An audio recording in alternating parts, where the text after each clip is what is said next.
Update सोलापूरमधून सोलापुरात engineering शिकणाऱ्या तरुणानं चक्क 8 दुचाकी चोरल्याची घटना समोर येते आणि या दुचाकीचे सुटे पार्ट करून भंगारवाल्याला विकण्याचा गोरख धंदा त्याच्याकडून सुरू होता।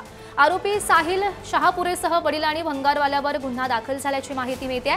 चौकशीमध्ये 11 दुचाकी चोरल्याची आरोपीनं माहिती सुद्धा दिलेली आहे। वडिलांच्या दुकानात दुचाकीचे सुटे भाग करून भंगारवाल्याकडे तो विकत होता आणि सध्या पोलिसांनी त्याला ताब्यात घेतले। अधिकची चौकशी त्यांच्याकडून सुरू आहे। आरोपी विद्यार्थी आहे, सिव्हिल इंजिनिअरिंगचा विद्यार्थी आहे। त्याच्या वडिलांचं भंगारचं दुकान आहे। आरोपी ताब्यात घेतल्यानंतर या सगळ्या बाबी समोर आल्या। तो वडिलांच्याच दुकानात त्या मोटरसायकलीचे पार्ट विकत होता।